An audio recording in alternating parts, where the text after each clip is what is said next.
ORA is an intraoperative aborimeter that goes on your microscope, and it measures in the aphakic state of the eye, the amount of astigmatism, the magnitude of astigmatism, and the power of the implant. I've used it since its invention, when it was orange, and now through Verify Plus stages. And it's an invaluable tool in the operating room for many, many things. But the one learning curve that I think we forget as surgeons is, it's great to have all this technology and something that helps us refine our astigmatism, pick our power of the IOL.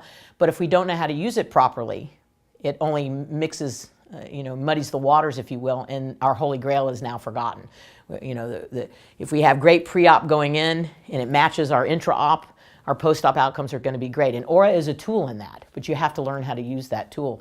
And I always say to new ORA users, and I even like to remind my colleagues that have used it as long as I have, if you don't use it as a cookbook, you've got to follow the recipe. You can't add things. You can add things as time goes on, but you've got to do it the same way every time. And what I mean by that is the lid speculum, the patient has to be looking at the light, a red light, when they're lying under the microscope. So you need their cooperation, so you can't sedate them. You need to make sure the corneal surface is healthy, that you don't have large floaters. Sometimes it won't go through a floater, but the corneal surface is a must, to keep it nice and pristine. The other thing is you need to make sure the speculum doesn't press on the eye, because you can distort it, then the readings are going to be inaccurate.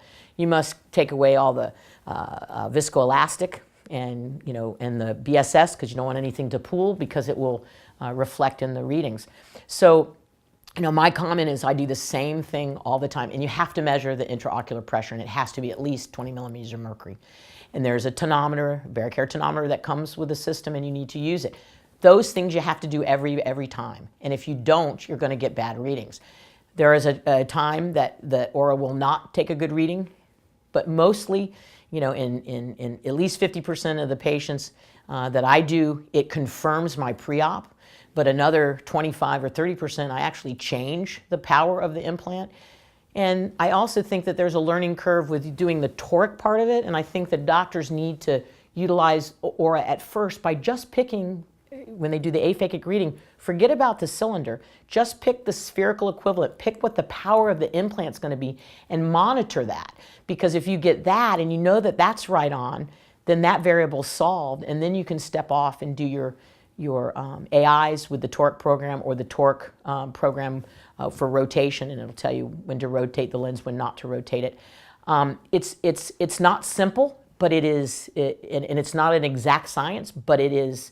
The formulas are incredible. They now have 500,000 eyes in their data bank, so they optimize you as a surgeon. So your surgically induced astigmatism, your surgeon's factor are all, they have a gold program and a platinum program, so however many lenses you use or how many patients you put in the data bank, then they optimize everything. So even as a brand new user, if you have 500,000 eyes in a data bank, and that's what you're going to start with, your outcomes are going to be really good. So I highly recommend people at least going to see what the ORA is all about, but it is not something that you're going to use tomorrow, and your outcomes are going to be improved tomorrow. They will be a little bit, but you need experience. And once you get the gestalt of the instrument, you can't forget the art of medicine. You still have to use your good judgment, and but it's a really wonderful tool in the operating room, and it's really made my outcomes incredibly good.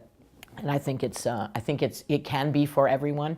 You just have to be patient and know that there's a learning curve, and remind yourself every time to go back to the original recipe that makes it work.